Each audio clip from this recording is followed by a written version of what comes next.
A la memoria de un arriero, escrito por Javier Ríos Gómez, una publicación del periódico digital elopinadero.com.co. Voz César Augusto Orozco, Atlanta, Georgia. Hablar de los arrieros es hablar de la columna vertebral de la vida en las montañas del Viejo Caldas y Antioquia.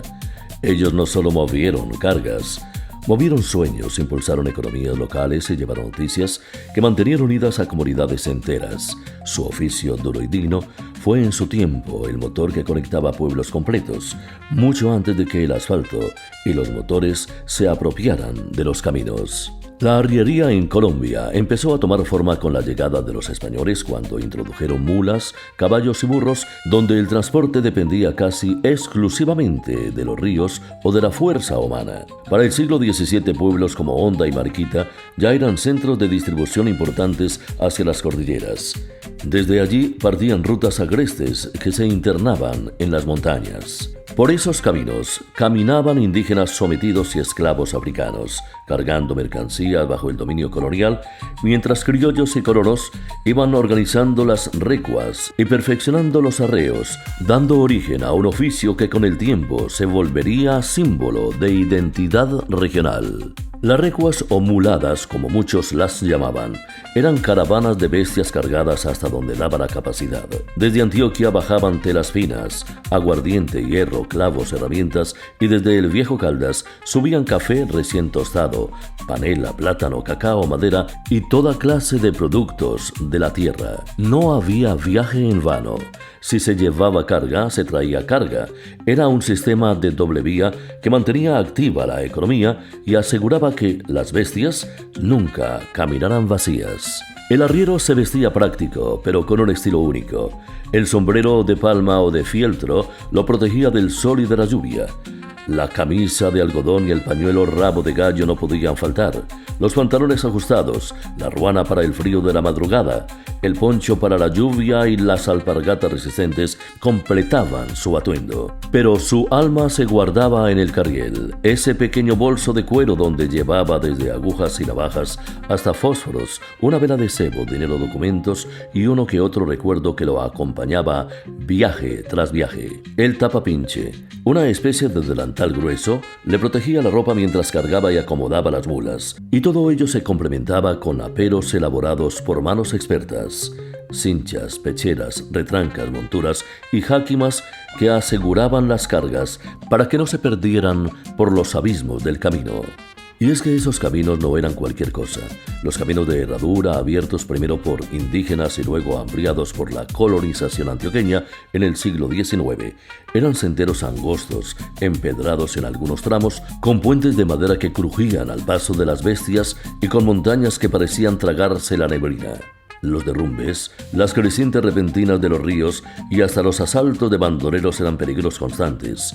Viajaban en grupos porque la montaña, por más bella, era traicionera. Por fortuna existían las fondas y posadas del camino, verdaderos santuarios para el arriero. Allí se comía, se descansaba, se cerraba negocios, se contaban historias y se tejían amistades. Eran centros de vida social y económica, lugares donde se trasegaban mercancías, noticias y hasta rumores.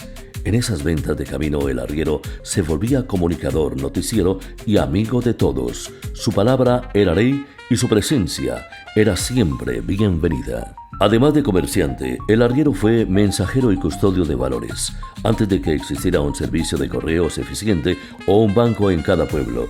Eran ellos quienes transportaban cartas, documentos, remesas y encargos familiares.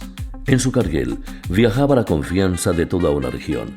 Por eso muchos los llamaban los banqueros itinerantes de la montaña.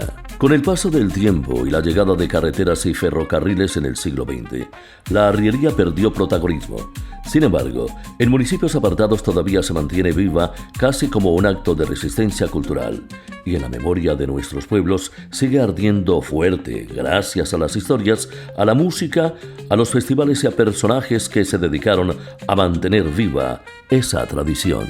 Todo esto que encontré investigando sobre la arriería lo traigo aquí para hablar de un amiguito, como él nos solía llamar con cariño, un hombre que representó lo mejor de esa tradición y que merece un homenaje profundo y sincero.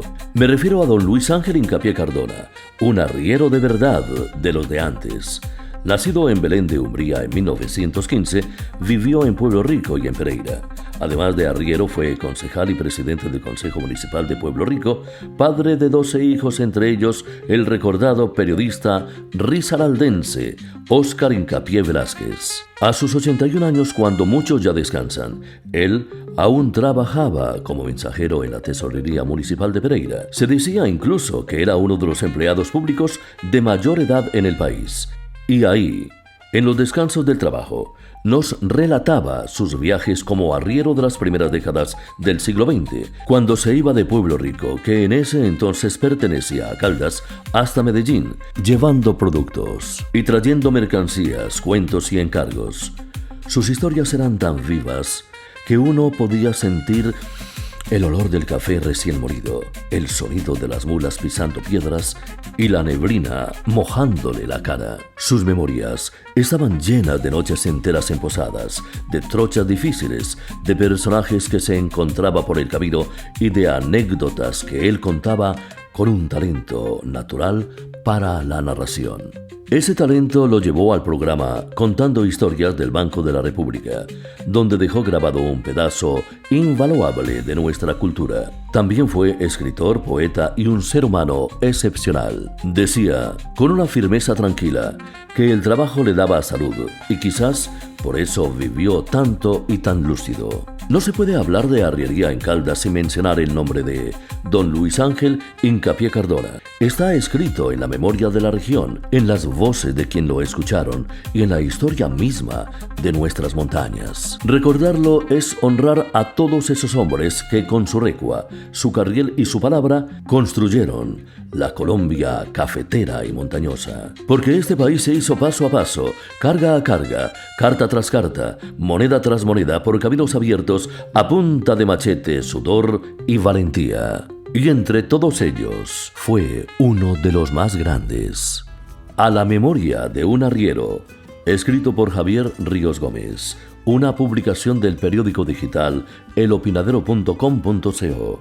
Voz César Augusto Orozco, Atlanta, Georgia.